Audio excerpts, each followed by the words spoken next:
Okay, I think we have our equipment fixed finally. That took a while. And so that means that this lecture and the remaining lectures will be posted on YouTube, and so you don't have to come to class after today, or don't even have to come to class today if you feel like leaving now. I'm not sure that it's entirely fixed. If we get through this lecture successfully without having an interruption, then I think we can say that we got the bug worked out of it. That was a task and a half. You would think that Epiphan would work a little harder on trying to get the solution out, because if you go to their forums, it's just clogged with questions about what do I do when I get this problem and they don't have an answer for it. The fix actually turns out to be fairly easy so long as you know exactly what you have to do. Anyway, this puts us on path.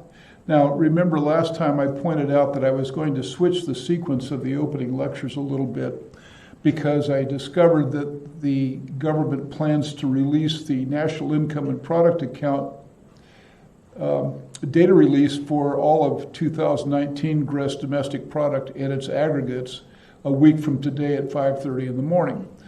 And so that will enable me to get that data that morning and then prepare the NIPA account lecture for presentation later that day.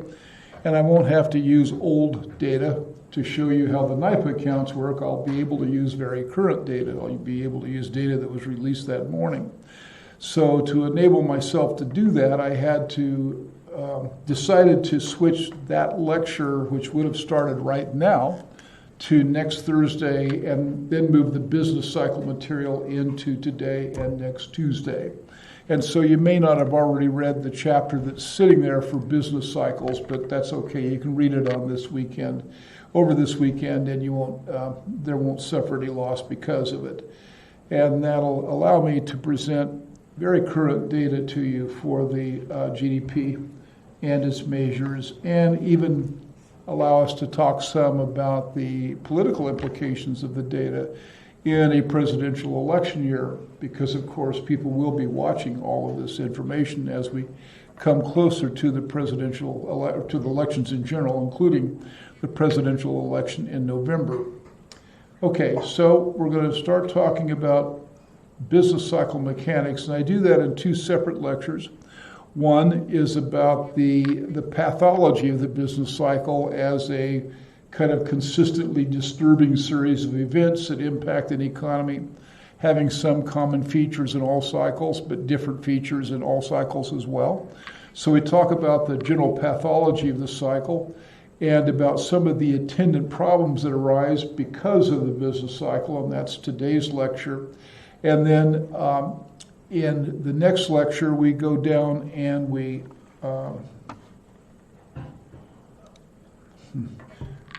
okay, I'm so glad I'm safe. Let me get that.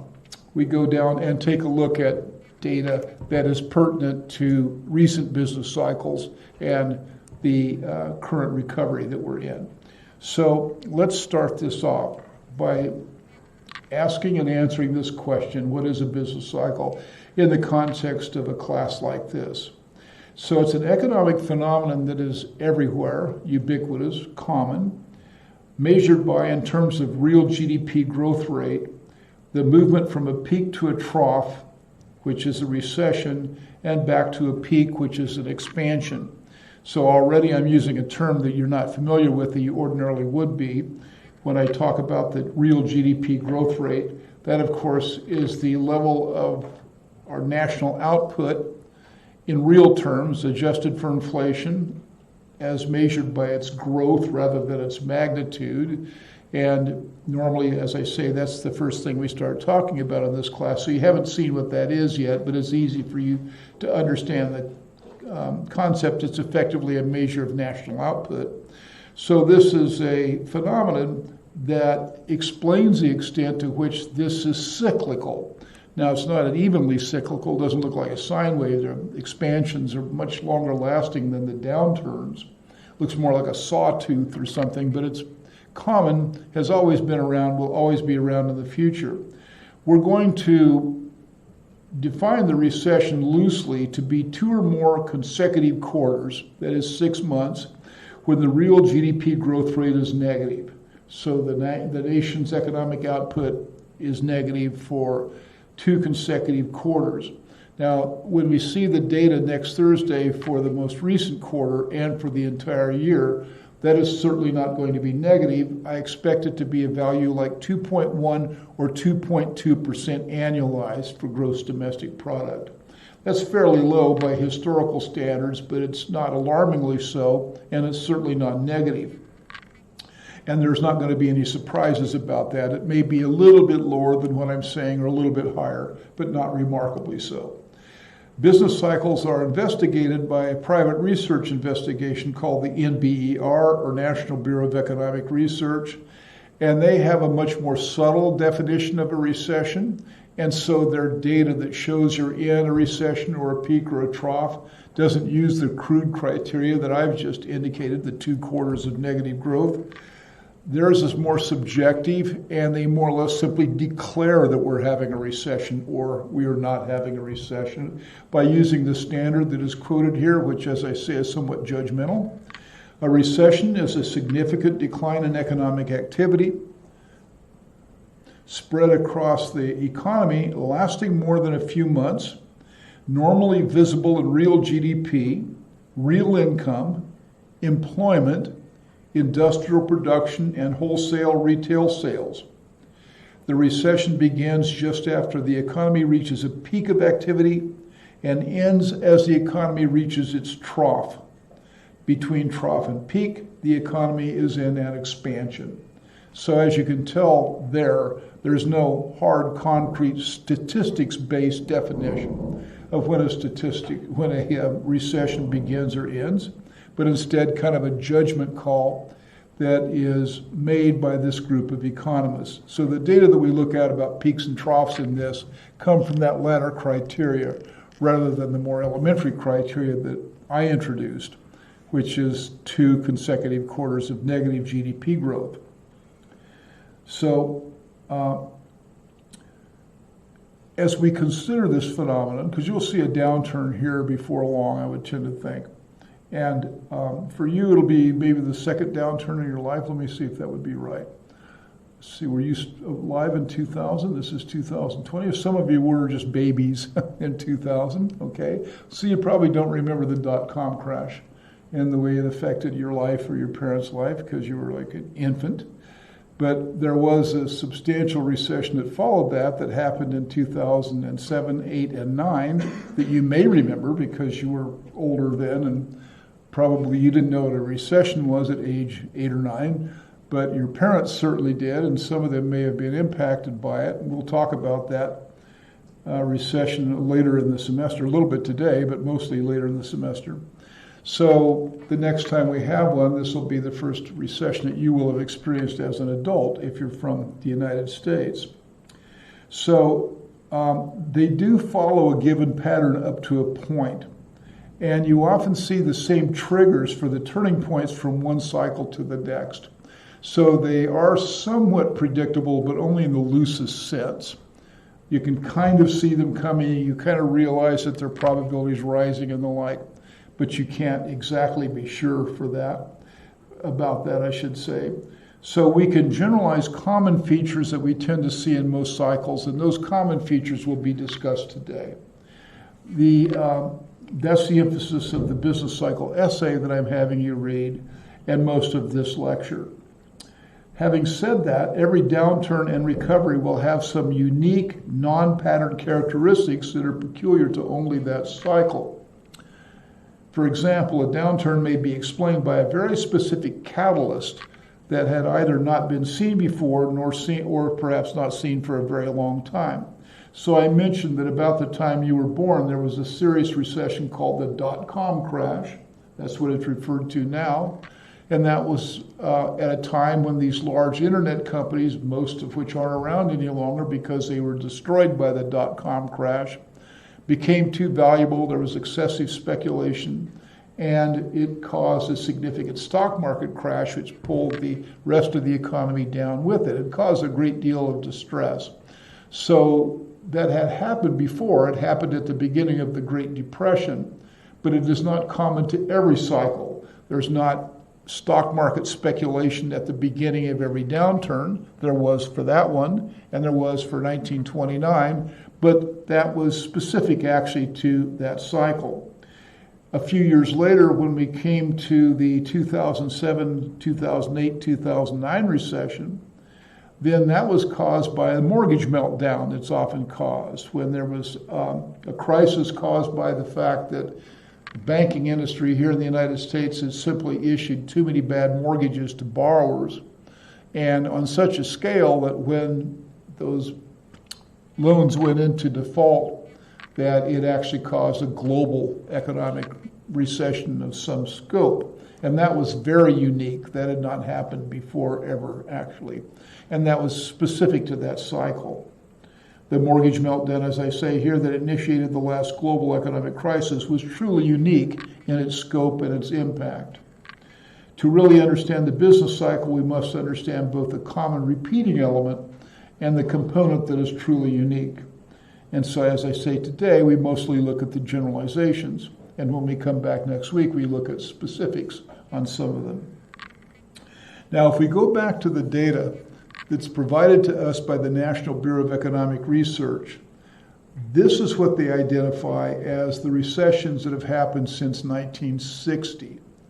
And you can see that the duration of the peak to the trough, and that would be the recession, tends to be considerably less than the duration of the trough to the peak, which is the following expansion.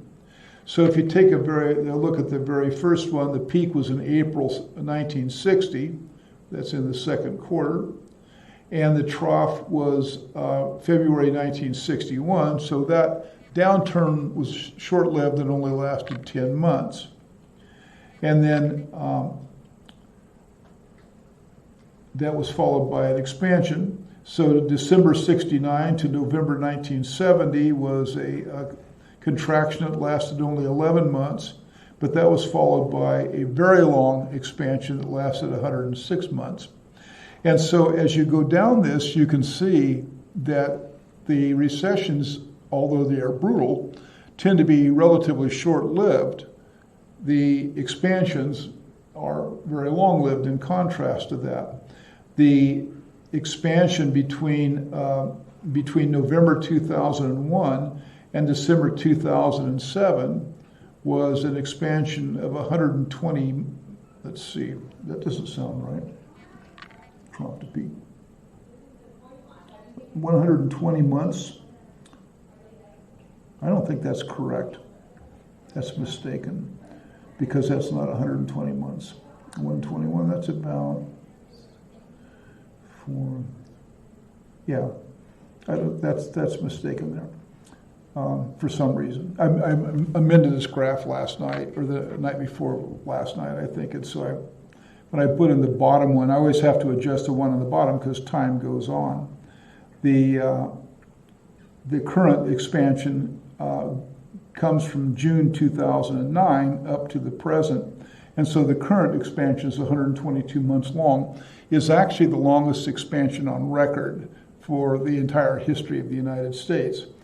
And so, therefore, we are becoming kind of accustomed to having really, really long periods of economic prosperity and relatively short periods of, in some cases, a brutalizing downturn, but fortunately a downturn that often lasts for less than 12 months. Did you have a question? Yeah, I think the numbers in the second column are like offset but one, like between 60 Yeah, let's see. It could be.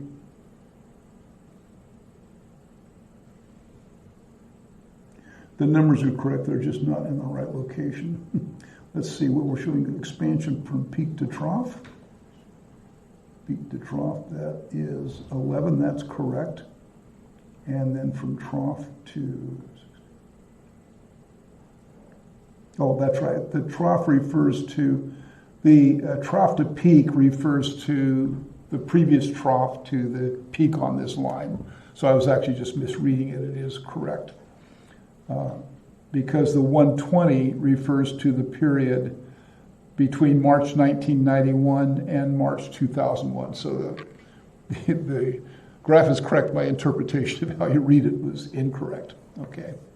So but you can see here clearly that fortunately these expansions last for very long periods of time. Now, if you take a look at the average of all cycles going way back until the last century, it's also very apparent that these contractions are growing relatively shorter as well.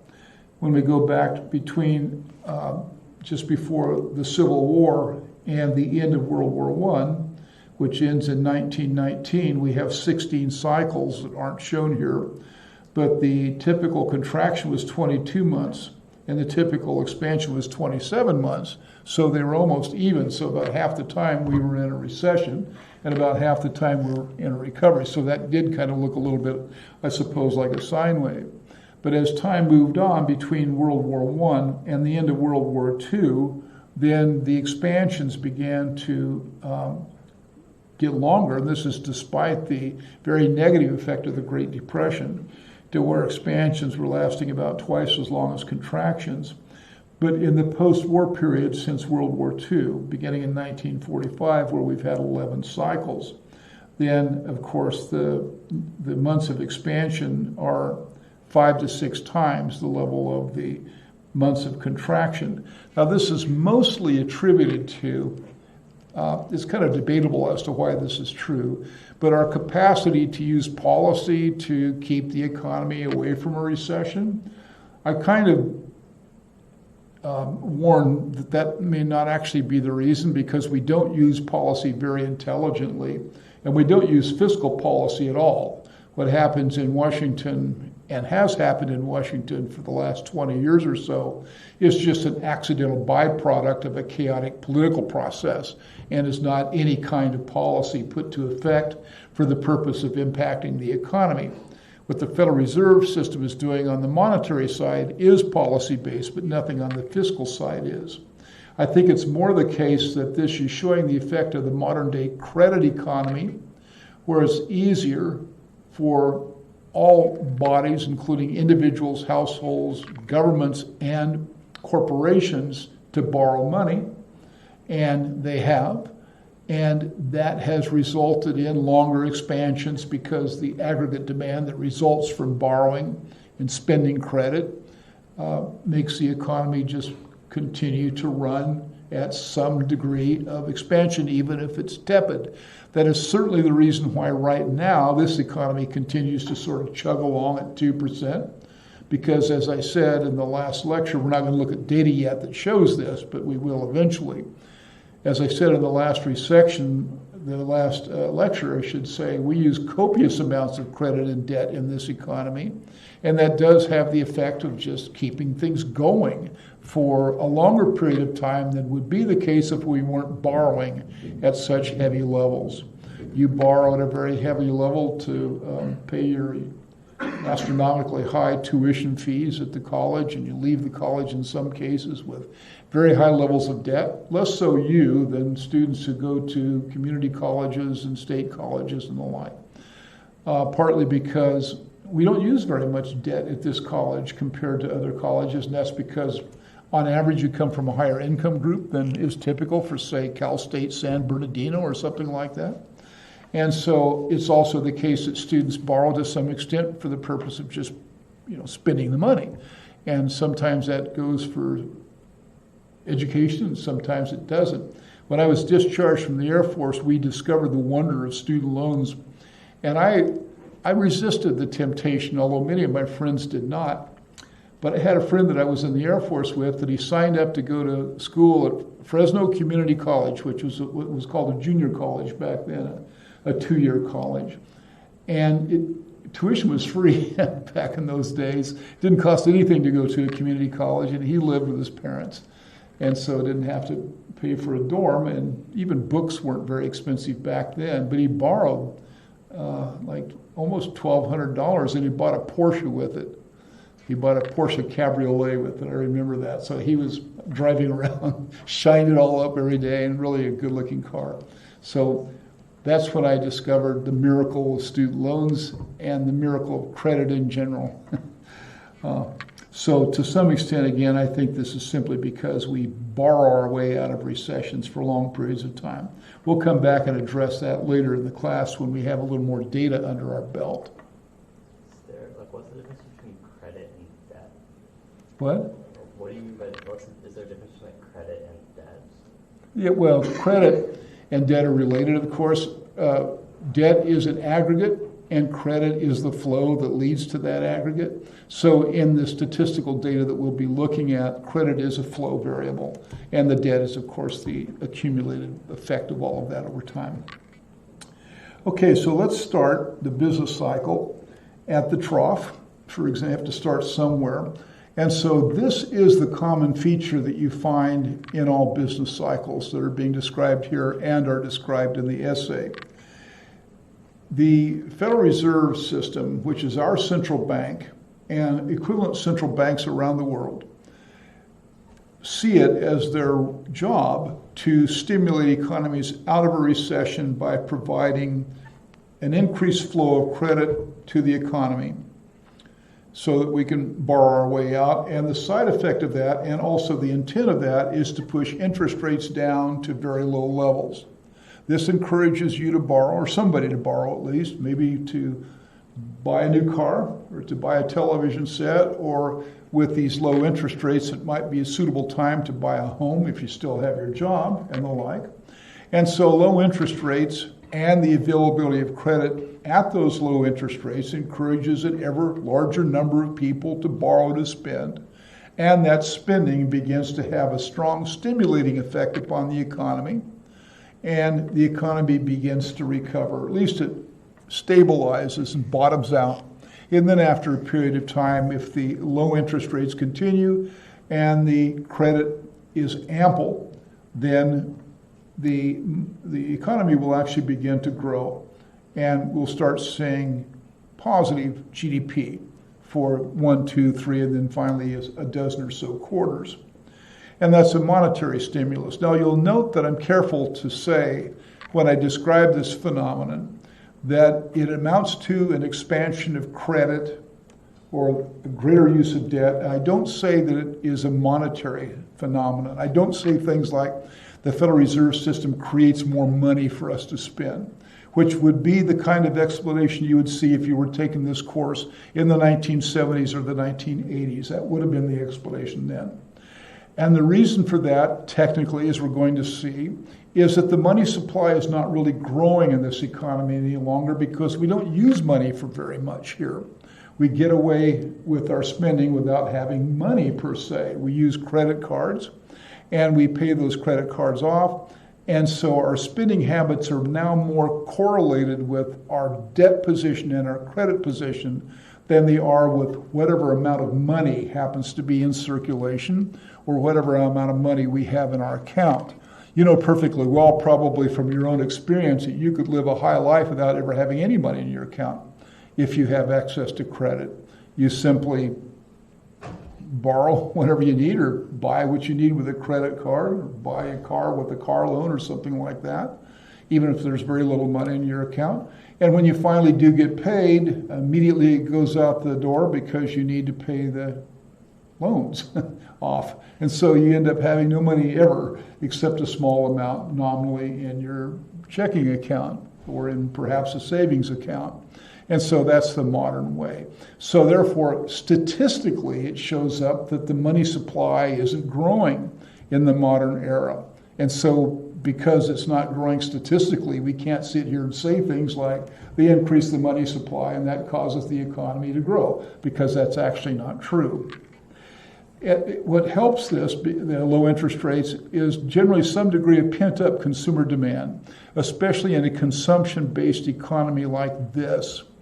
One of the indicators of an economic turnaround comes from the average age of the automobile fleet in the United States for people who own their own cars. I'm not talking about commercial fleets. I'm talking about your car and your mother's car and your father's car if they have cars and the like. And so the average age of a car varies a little bit. It tends to be around 7 years here in the United States for a new car. And so during recessions, the average age of the automobile actually is statistically extended out, and it's measured and you can see it. And that means that people are kind of tired of driving that car. They'd like to get a new one. And so this exists as a form of pent-up demand. And when they get access to credit, if they still have a job, they exercise that demand by going out and trading in that 7-year-old car or 8-year-old car, 10-year-old car for a new one. And there's enough of that as it gradually takes hold to have a stimulating effect gradually upon the economy. What we eventually will call big ticket goods or consumer durable goods, for this in general is true. Television sets, cameras, things that cost a lot of money and are usually financed by debt, often demonstrate this symptom of pent-up demand that is satisfied when credit becomes available and people are simply tired of waiting and postponing purchases. And the average auto age is a good statistic to show that. The other benefit that happens during the recession is that businesses are losing money in some cases, or are making less money, making less of a profit. And so during the recession, these businesses start cutting back on their costs, especially on their labor costs, by laying people off. And as the expression goes, running lean and mean for their own survival. And this is part of what makes the recession so undesirable, because cutting the labor force out of the equation to some extent, of course, is what raises the unemployment rate. So it has a direct effect upon people that are impacted by the recession. It does have the effect, though, fortunately, of saving the business, or allowing the business to restructure itself, reposition itself for growth. As we saw this all happen to the banks, which were just beat to a pulp. It was their own fault anyway. They engaged in extremely poor lending practices in the events that led up to the mortgage crisis, but quite a few banks failed because of that. Washington Mutual Bank out here on the West Coast was basically shut down overnight and didn't survive.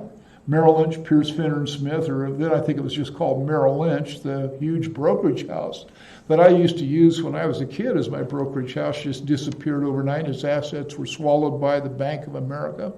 The disappearance of Solomon Brothers and Lehman Brothers was legendary in how it happened, because those companies disappeared on a single weekend.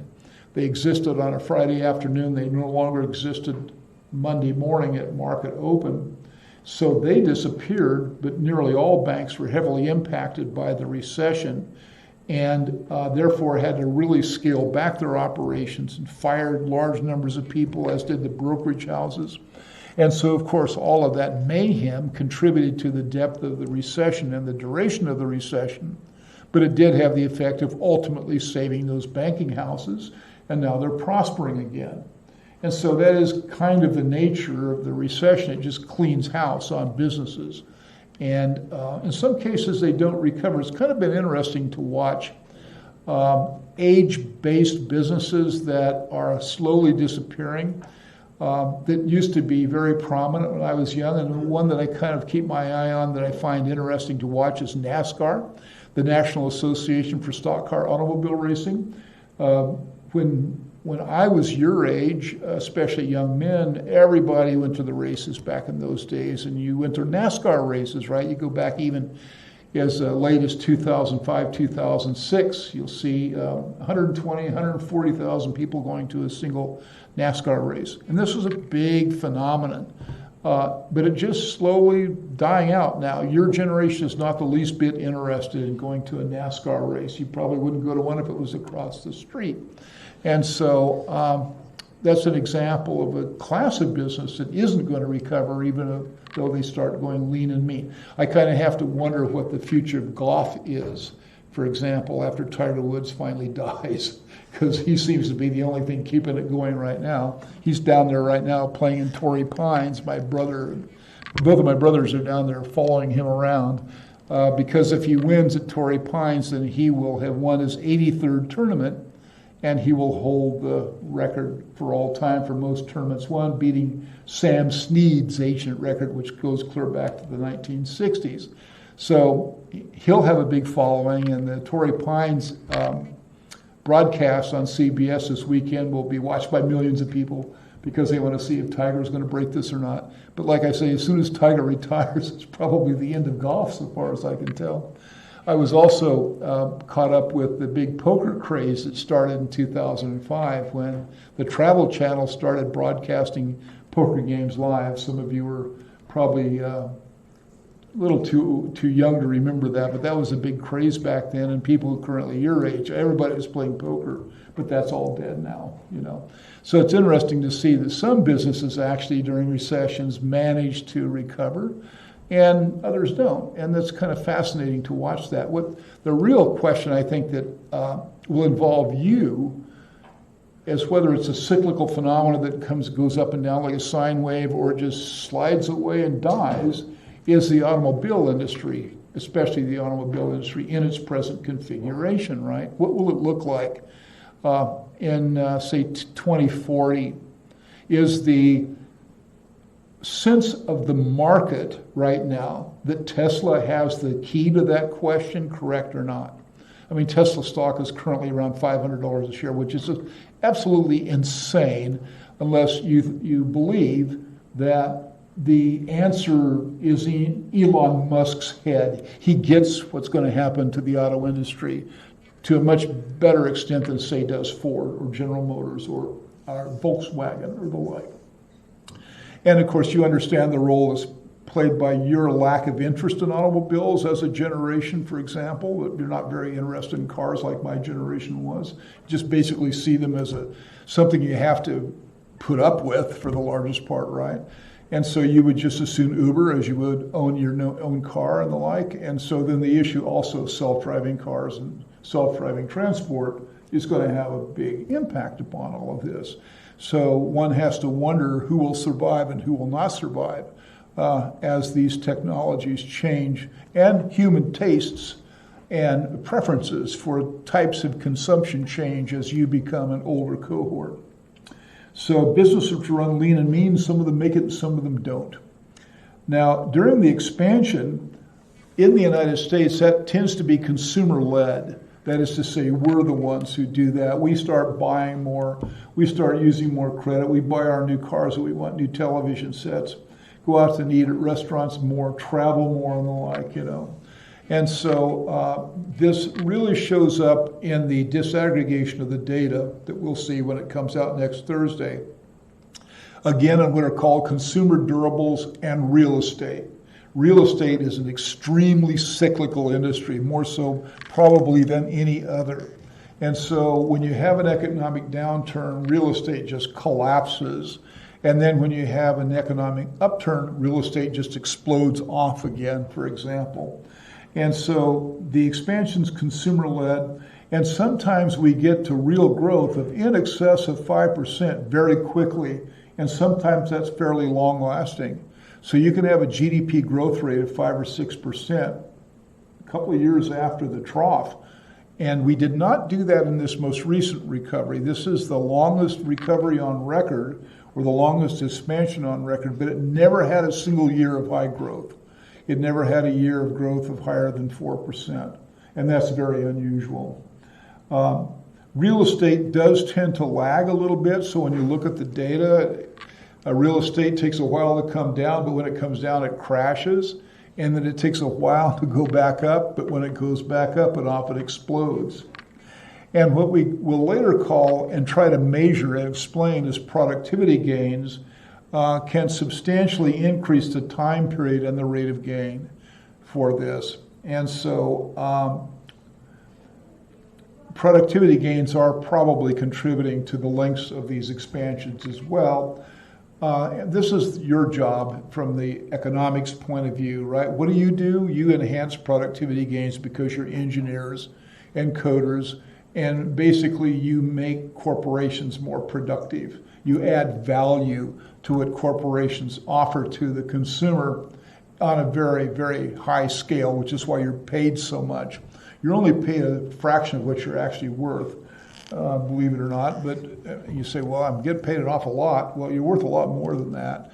But because most of the gains that you are contributing to the corporation you work for go to about 100 people, as you probably already know. And I mean, 90% of the gains goes to them. You get to keep the rest, and you're grateful to have that because it's quite a bit compared to what your peers are earning who went to high school but didn't go to a nice college like this. So we'll end the lecture today by talking some about that. So productivity gains we'll come back to. Technology, in other words, can really impact this picture, and by that we're looking at it from the economics point of view, technology that in fact makes corporations able to produce more with fewer resource costs, including fewer labor resource costs. But it doesn't last forever. Near the peak, then usually this happens. You begin to get bottlenecks in supply as the economy expands and continues that expansion for a long period of time. And in fact, bottlenecks sometimes in labor, which is to say, there's hiring difficulties, not just for engineers, but even for, say, truck drivers, right? You're a business, you're expanding, the economy's doing well, and you say, you know what, I need to hire 20 more truck drivers. And the next thing you know, you can't. People are not responding to the ads. Or if you have to increase their wages quite a bit to attract them there. This, by the way, is kind of going on across many industries, including truck driving. That's why I give it as an example. You would think, oh, there's got to be plenty of people out there to drive trucks, but actually right now there's not. And you see in other odd areas too, like the Los Angeles County Sheriff's Department is having trouble recruiting sheriffs, and that pays really well. But also the skill set, though, is actually quite high for that, so they reject a lot of applicants. But when you get near the peak of an expansion, this becomes an omnipresent problem for more and more companies. And it's either going to show up as cost increases or simply disappointing output. That is to say, they can't meet the demand that they would like to for the products they manufacture or for the services they provide because they just can't staff their positions. This normally has a price effect and an interest rate effect, which are going to be basically, two very related things, like this is the left shoe, this is the right shoe, they're both shoes sort of thing. Inflation, of course, begins to pick up because of these cost pressures that I'm talking about.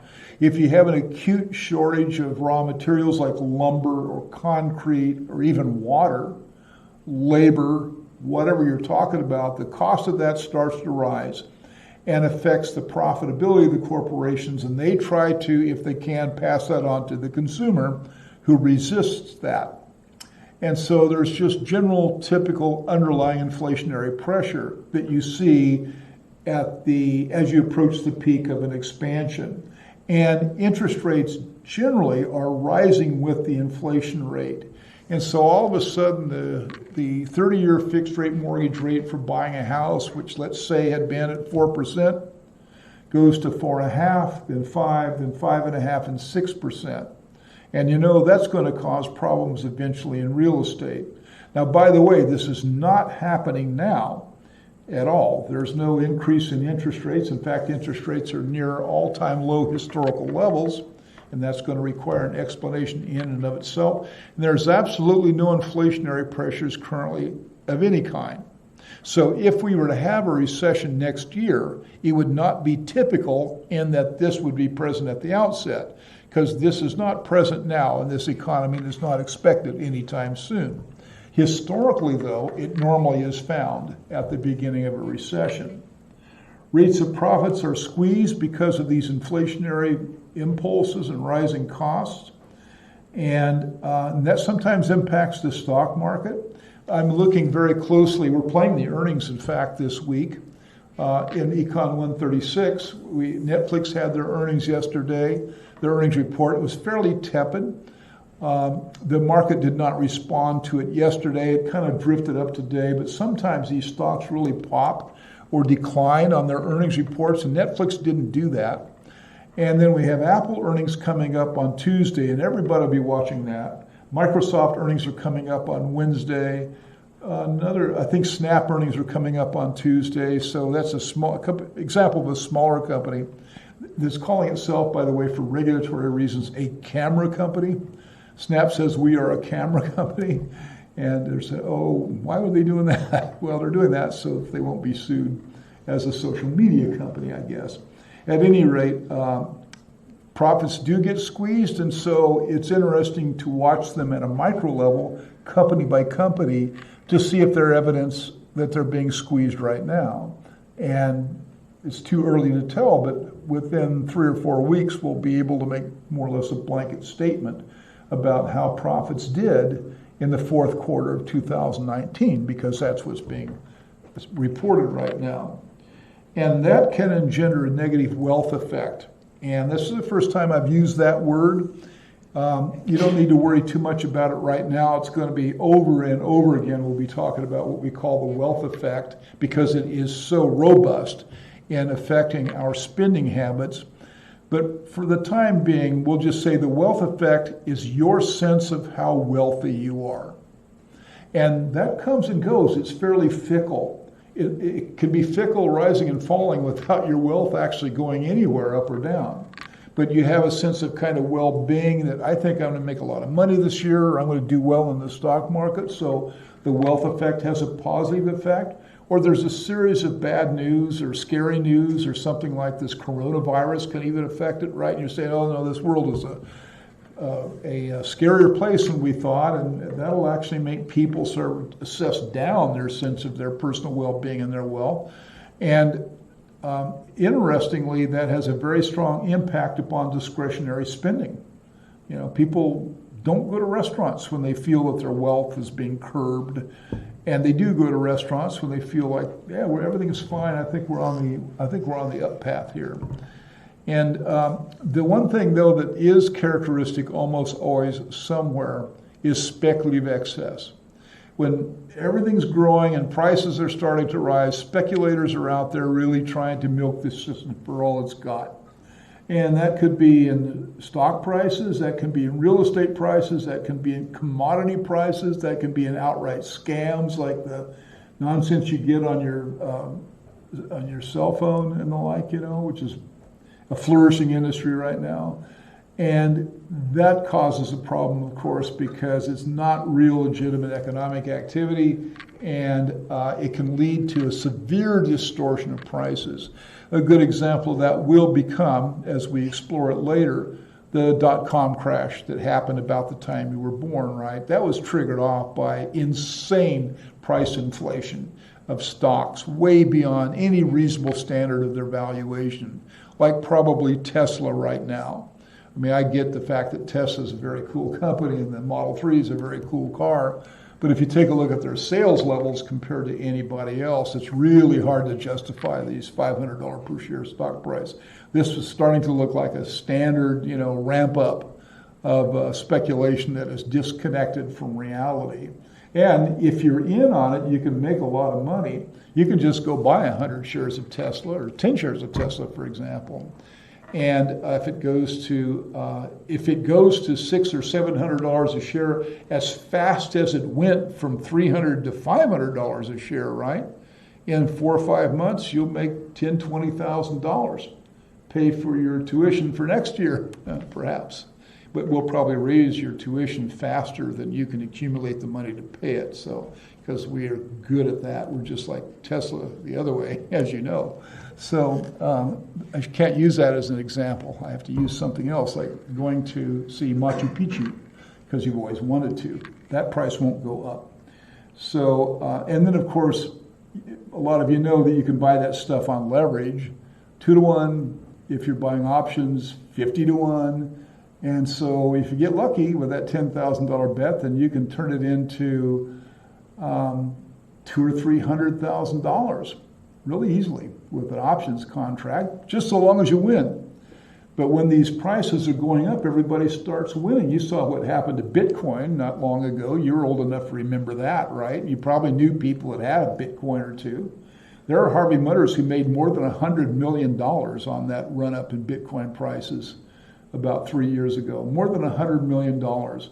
And what did they do? Nothing. They just had Bitcoin long, and they just held on to it for a while they watched the price go straight stratospheric. And then the smarter among them sold out quite a bit of what they had, and then later when the price collapsed, they bought it back. So they just harvested $100 million, literally, I'm not exaggerating, in cash, and still have the same Bitcoin inventory they always had. And so that's speculation. And when it's outside of the cryptocurrencies, maybe even inside the cryptocurrencies, it can be harmful because of its distortion upon prices. And it kind of makes people crazy and take risks because you know when this stuff happens that at the very end somebody's going to lose, and they're going to really lose big time. And of course, there's the source of the stress. So the speculative excess is often a big contributor to what happens during the downturn, of course. And we'll look at numerous examples of that. The dot-com crash in 2000 and the excesses in mortgage speculation in 2004, 2005, 2006 contributing to the 2006 crash. Tied to this is unemployment, which rises sharply during a recession and sometimes continues to rise in the modern era during a recovery. And you know that there's a correlation, obviously, between the state of the economy and employment. When you ask a question, I need to kind of stand up and come close to you because if you want to do something harmful to yourself, what I suggest you do is go online or go to YouTube and find a CD by a rock group called the Blasters and buy that and listen to it. And it's really excellent selection of music. But listen to Marie Marie or Border Radio 3 or 4 times and do it, once a day for 5 years, and then you'll be as deaf as I am. I can't hear anything because of my headphones. So I was just going to ask, was the act of speculation itself like the increasing prices of like the stock or whatever like you're trying to buy? Like what was the exact definition of? What was the what? The exact definition of like speculation. Well, speculation is kind of a loose definition, right? It's people simply in it for the quick money, and prices and price growth is normally clearly distorted, and they're taking advantage of that distortion. If you see real estate prices rising 10% per month, and you can buy real estate leverage 5 to 1 because most of you buy with a loan, then that means the rate of return on your investment is going to be at a lifetime scale, right? You can double or triple your money in a period of a year or so, so long as it continues while you're doing it. So speculation is just the act of gambling, basically, with economic variables when it's possible for large numbers of people to do it. I also used to listen to the Red Hot Chili Peppers when they were a small band, believe it or not.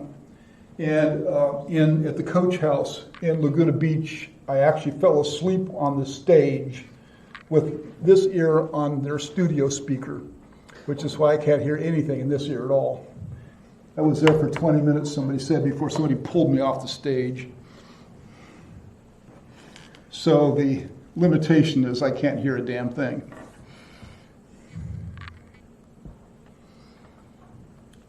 This, in fact, is the behavior of the unemployment rate during the cycle, and you can see the obvious correlation. The red represents the troughs of business cycles, so that's the down point. And you can see it's pretty well correlated with the peaks of unemployment, and that's not too surprising. You can see in some years, though, that unemployment continues to rise into the expansion, and those are, for example, where I have it circled in green. And that's not unusual, of course. It's difficult it's very expensive to fire people, and it's even more expensive to hire them. And so when the economy is just starting to turn around, it's maybe not all that clear to everyone that the economy is turning around. So they're reluctant to hire. They'll actually want to make their current labor force work overtime or something, or just let the market languish for a while before they hire somebody and then have to turn around and fire them again. So there's not an immediate recovery these days to the unemployment rate, even after the economy's past its trough. These numbers, though, also are impacted by the long-term demographics in the United States. You know that the unemployment rate has been going consistently down. That's in the news all of the time, month after month. And it's very close to an all-time modern low, and it is basically matching the low that we had in the late 1960s. But that's due to the demographic changes going on in this country. The baby boom group, which is this large cluster of people that I'm in, for example, born after World War II, is now going into retirement, and they're not being replaced with younger people at the same pace. So the labor force is actually shrinking slightly in the United States, and that helps keep the unemployment rate down as a secular tendency as well, of course. Now, okay, so that's the sort of the pathology of the business cycle. Now, the pathology of the business cycle is affected strongly, as I've suggested already on a number of occasions, by stimulators that can keep this recession at bay. And these are the two primary stimulators that come from the federal government. So one of the reasons that recessions are longer, that expansions are longer and recessions are shorter, is because the government has the wherewithal to keep the economy going for a long period of time by using fiscal and monetary stimulants. Now, again, though, as I point out, no one intentionally uses fiscal stimulants in the United States. If it strikes you that the process in Washington these days, especially as partisan as it is chaotic, you're correct in that interpretation. It's remarkably chaotic to the extent that there is no concerted effort to manage fiscal controls to impact the economy.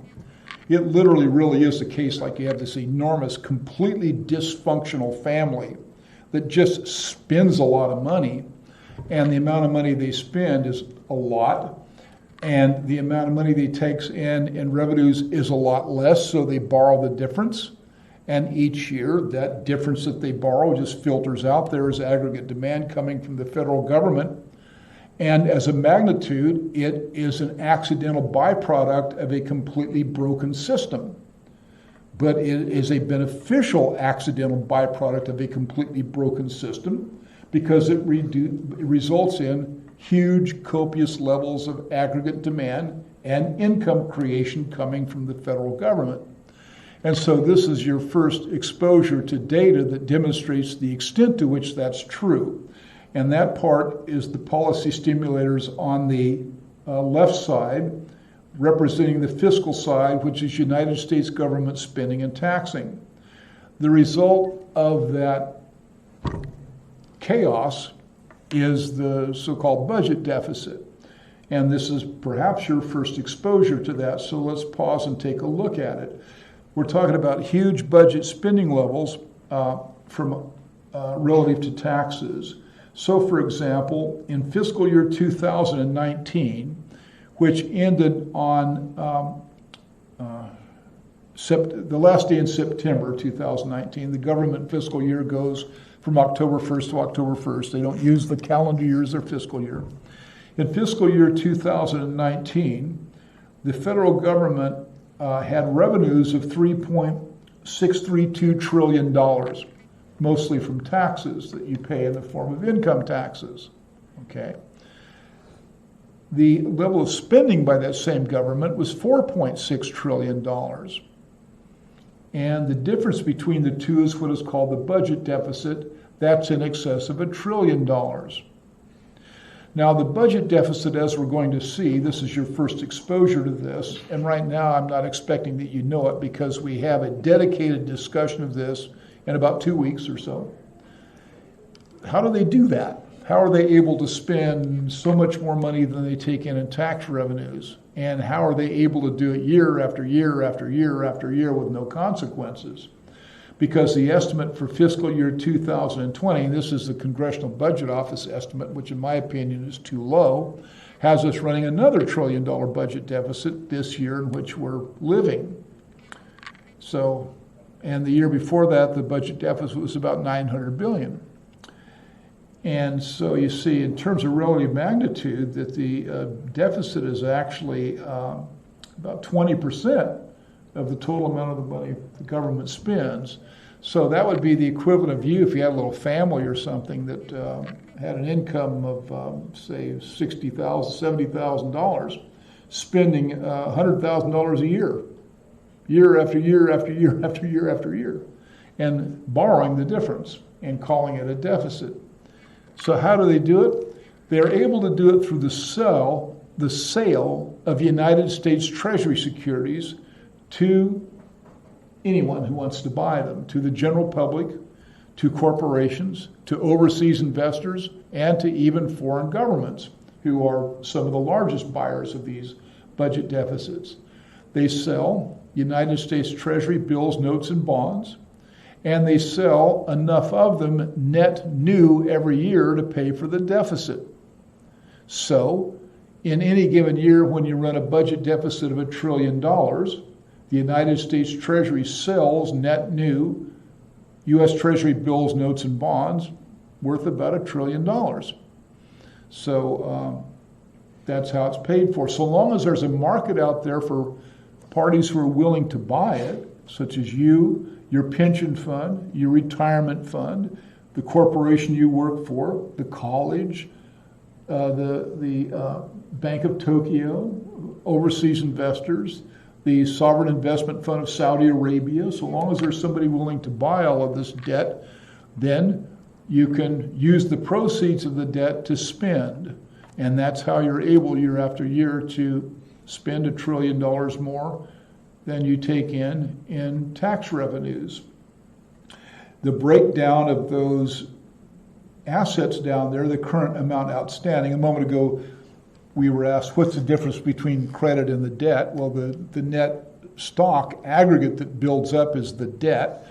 And so the indebtedness of the United States government in its marketable debt, which is debt that can be sold by anyone to anyone else, comes to $16.8 trillion.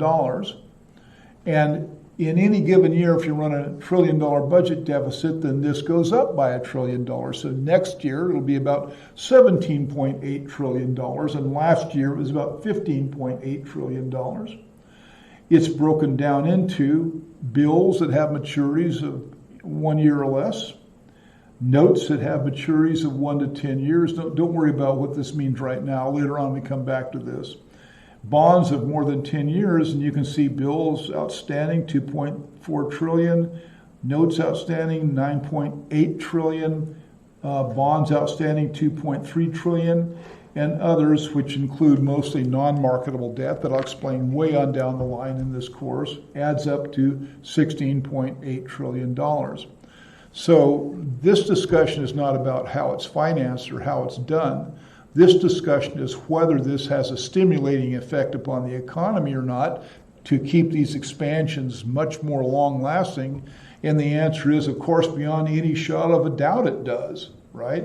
If the federal government is spending $1 trillion every year more than it's taking in tax revenues, because tax revenues cut into our disposable income and allow us to spend less, it doesn't happen that way if they borrow the money instead of tax us for it. So if 3/4 of their outlays are from taxes and 1/4 of the outlays they simply borrow, mostly from overseas investors, then the expansionary effect of that is strong and robust and very long lasting. There are, of course, long-term consequences that we need to worry about. But again, when you're addicted to cocaine, you don't worry about the long-term consequences of your cocaine addiction, especially if you just got a hit.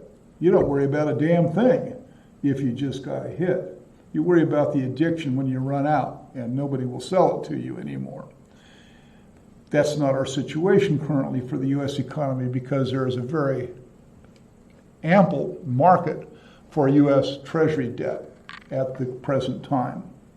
Now, on the monetary side, our central bank, the Federal Reserve System, is currently pursuing an easy credit and low interest rate policy. It used to be called quantitative easing. Then they announced in 2014 that they were going to stop it because it's irresponsible and the stock market had a fit. It was actually called a taper tantrum. They were saying they're going to taper off the growth rate of credit, and the market just went crazy, and so they called it a taper tantrum. So the Federal Reserve System said, oh, let's not slow it down quite so much. Then again, in 2018, they slowed it down, and the market had a very bad year in 2018. So Trump starts hammering on the Federal Reserve, in particular Jerome Powell, to lower interest rates, and Jerome Powell is kind of cowardly, so they caved in about 6 months ago and lowered interest rates again. So we're back now to this very strong stimulus of pumping credit out into the economy and doing so at very, very low interest rates. And that's why, even if we're heading into a recession, we probably aren't, it's not going to be a recession that's conspicuous because of high interest rates, because the Federal Reserve System is keeping those at bay by pushing interest rates down. And this also monetizes the federal budget deficit that we're talking about, because the federal government spends $1 trillion more than it takes in tax revenue. Somebody's got to buy it. It helps if your central bank is providing that amount of liquidity to the global economy. It makes it fairly easy for them to buy it. So it's bought by the Bank of Japan, it's bought by the Bank of China, it's bought by individuals like you and me, and pension funds, and as I say, the Sovereign Investment Fund of Saudi Arabia. And it's all helped by the fact that not only our central bank, but generally central banks around the world right now just continue to push credit money into the economy in the effort to keep these economies going. One of the things that worries people, including me, is it actually has to come to an end at some point. And we have to wonder, given that we have these temper tantrums when they just tinkered with it a little bit, what will happen when they finally resolutely have to slow it down. And they say, sorry, but we really, really do have to slow it down. We can't, like, just because you lose your temper, because you act like an infant, even though you're president of the United States, we can't continue to respond to that. And so we actually do have to slow it down. Who knows what's going to happen when they finally do actually slow it down?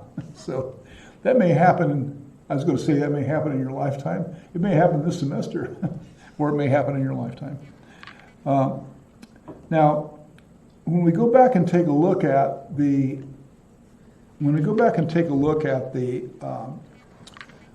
data, we had a downturn in the dot-com crash, kind of tied to what I'm talking about now. We had a downturn in the dot-com crash. That was really a bad crash in the stock market, but it didn't affect the economy all that much. The economy turned down, but not for very long. That was a pretty shallow business cycle. That was a shallow downturn, and it was resulted in a growing economy. So an interesting question about why that happened. Well, remember, I promised you that the expression, I can't do that with this mic on, can I? I promised you that the expression wealth effect would pop up time and time again. And that's because it is so robust in explaining modern events. But when you have the stock market rising, like we saw for these new corporations that came online, some of which survived, like Amazon, and Amazon was, and eBay, as two of them, Oracle, to name some companies you know that were around before the crash. Some of them did survive, and if you were smart enough to buy stock in 1996 or 1997 in any of those companies that did survive, you'd be very, very wealthy now. There was a company that used to be the biggest household name out there called America Online. It was an original ISP, and that company's stock in the 5 years between its IPO, which I think was 1994 and 1995, increased 10,000%. So investing $100 would turn you into a millionaire if you invested in America Online. And so, and this was not unusual. I'll give examples when we talk about the actual crash of stocks that IPO'd, that is their very first day of trading. They would trade for $16 a share. And then 1 month later, they'd be trading for $450 a share. So, pretty easy way to get rich quick. And this produced a phenomenal wealth effect. Remember, your wealth effect is kind of this vague sense of how you're doing in terms of your wealth. So if all of a sudden you're making these big stock plays and the like, and the prices of these stocks are just going up beyond explanation, then you're feeling pretty prosperous. You're feeling like a millionaire, or maybe you're worth $10 million, or maybe you're worth even more. You have the sense of that. So you spend. And between 1995 and 2000, the wealth effect really had this economy booming. In fact, it was feeding back directly into the stock market. Because what would you do with your wealth? Buy more stock, just like happened in 1929, 1928. Now, after the crash, though, you say, well, boy, that would have wiped the wealth out right then, right there, right? Because many of these companies actually saw their values go to zero, like companies that, let's see, like Global Crossing, for example, saw their values go from $200 a share to zero. They just disappeared off the face of the earth, and there were hundreds of companies for which that was true. So you'd say, well, that would be a very negative wealth effect. Why did the economy slip down? Well, because of the anticipation that that stock market crash might be so damaging, our central bank, going back here, using the policy we're discussing on the right, flooded the economy with credit and debt at really, really low interest rates, and instantly triggered off the mortgage boom. You know, mortgages, housing prices started to rise. So the declining wealth effect of the vanishing market was offset by the larger wealth effect of booming real estate prices. So the economy never really slipped down. One wealth effect was simply substituted for another. And you say, yeah, but you're giving examples of where a stock was traded for $10 a share and maybe later on it was $200 a share. That didn't happen in houses. They went up. No, but houses are leveraged at least 10 to 1, if not 20 to 1. And that's because when you buy, let's say, a $1 million house, the down payment on that house is only $100,000. So your investment in that house is not $1 million. Your investment in that house is only $100,000. And if that house goes from $1 million to $1,100,000, your investment has doubled its value, because the equity you have in your home if you sell it, and the profit you would make in that home if you sell it, is $100,000, and that's the amount you put down. So you've doubled your money on a 10% price increase. See? So because real estate is leveraged, even though the core prices didn't rise by much, the rates of return realized by people were far in excess of anything they ever saw in the stock market. And this became especially true when banks started allowing people to take out loans with no money down at all. Just sign the mortgage and walk away. Zero down. And no income qualifications. You could be poor. You could do it. One of you could do it back then. You know, if it was 2004, you say, I think I'm going to go buy $1 million house today. And you walk up, go to Florida, for example, where this was rampant, and say, I'd like to buy $1 million house, please. And by the way, you should know that I'm a college student and I'm living on a student loan of only $25,000. My parents give me a spending allowance of $600 a month. That's my total income. Not a problem. Sign this, you own this house. And you walk out of the $1 million house. So your rate of return on your investment is effectively infinite. And it was that easy to buy a home. Many of you saw The Big Short, right? You saw the scene where they goes down to Florida. These guys are yucking up at a bar about that was real. That happened just like that. That was actually based upon a couple of companies down in Florida that were doing that, right? So, of course, the real estate wealth created because of the leverage in wealth was in excess of the wealth lost in the stock market, so the economy just kept kind of booming along. And this easy monetary policy and low interest rates associated with it at that time led to a wild speculation in housing, kept things going. And then, of course, Trump in his first year of office had very generous tax cuts that added about $185 billion to the already large budget deficit. And the tax cuts, of course, were for corporations. I mean, that's the only way it has to be, right? Why give you a tax cut, you bunch of losers, when we could give it to Apple? They don't make enough, right? Everybody that has a senior position in Alphabet, for example, is a multi-billionaire 20 times over. They're the ones who need this tax cut. Let's give it to them. So we did. And they made even more money. So I'm not exaggerating, of course, in the least, right? That's exactly what happened. All right, so we're kind of in this never land now of having this expansion just going along and going along and going along and going along forever, the largest expansion on record. But it is fueled in part by the same easy money policies it created and diverted wealth in the stock market era and the real estate market era, and continues to do it now. And so that's unprecedented, which is going to, historically, which is going to require us to go back and say a little bit about those specific recessions in greater detail. But now we need to, I won't quite finish this off today, now we need to look at the other side, the financial side of this, by taking a look at inflation and interest rates. And I think, given the timing, that there's no reason to start this segment of the lecture with only 5 minutes to go. So we'll stop with this, and we'll pick this up on Tuesday, and there'll be more added on Tuesday. So this lecture will be finished off, and we'll go into the next lecture. Then the following Thursday, we'll be up to the NIPA accounts, okay? So have a nice weekend. And our video streaming worked all the way through, so good. And don't have to come to class anymore. Signing off.